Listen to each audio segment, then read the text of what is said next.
কি ভাবছেন, লুচি, কচুরি নাকি ডালপুরি? না না, ওগুলো কোনোটাই না। একটা বিদঘুটে নাম দিয়েছি আজকে, কিন্তু খাবারটা বিদঘুটে নয়। চলুন দেখে নিই। আলু, পেঁয়াজ আর রসুন কুচি কুচি করে নিতে হয় প্রথমে। তারপর একটা কড়াই বসান, তেল দিন। তেল গরম হলে আলুগুলো ছেড়ে দিন।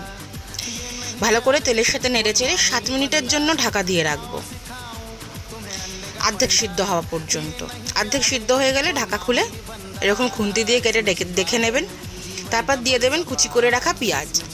পেঁয়াজগুলো দিয়ে দেবো রসুন আর লঙ্কা কুচি। দিয়ে দেবো স্বাদ মতো নুন আর 1 চামচ পরিমাণ ধনে গুঁড়ো। ভালো করে নাড়াচাড়া করে নিতে হবে। দিয়ে সামান্য পরিমাণে জল দিয়ে ভালো করে নেড়ে চেড়ে ঢাকা দিয়ে দেবো 5 মিনিটের জন্য। এই 5 মিনিটে আলু সিদ্ধ হয়ে যাবে। এবার ঢাকনা খুলে খুন্তি দিয়ে আলুগুলোকে একটু মাখা মাখা করে ভেঙে দিতে হবে।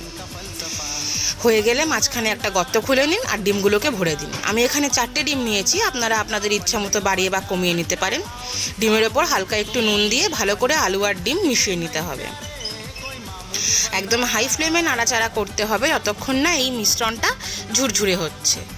ঝুরঝুরে হয়ে এলে এবার দিয়ে দিতে হবে 2 চামচ পরিমাণ গুঁড়ো গরম মশলা। ব্যাস, এবার নেড়ে চেড়ে মিশিয়ে নিলেই তৈরি আমাদের প্রথম ধাপ। বাটিতে তুলে রেখে দিন। আর একটা পাত্রে নিয়ে নিন আটা। আমি ময়দা নিইনি, আপনারা চাইলে ময়দা নিতে পারেন। আটার সাথে দিয়ে দিন নুন, মিষ্টি, কালো জিরে আর জোয়ান। ভালো করে যেরকম আটা মাখে সেরকম মেখে নিতে হবে।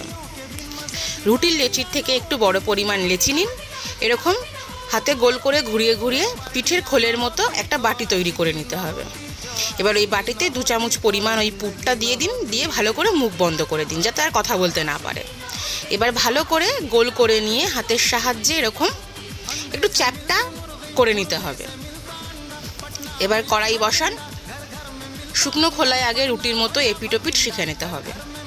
এপিটোপিট ভালো করে শেখে নেওয়া হয়ে গেলে দিয়ে দেব সামান্য পরিমাণ তেল ওপর থেকে।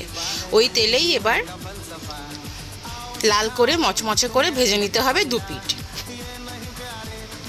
কোনোটা আবার দেখবেন এরকম রুটির মতো ফুলে উঠবে, ওটা নিয়ে চিন্তার কারণ নেই। ভালো করে লালচে করে ভাজা হয়ে গেলে তুলে নিলেই গরম গরম সার্ভ করার জন্য রেডি আমাদের আডিপু। আডিপু কেন? আলুর ডিমের ডি আর পুরির পু। ব্রেকফাস্ট, সন্ধ্যের টিফিন, রাতের ডিনার সব কিছুর সাথেই কিন্তু টেক্কা দিতে পারবে। একবার বানিয়ে দেখবেন কেমন লাগলো।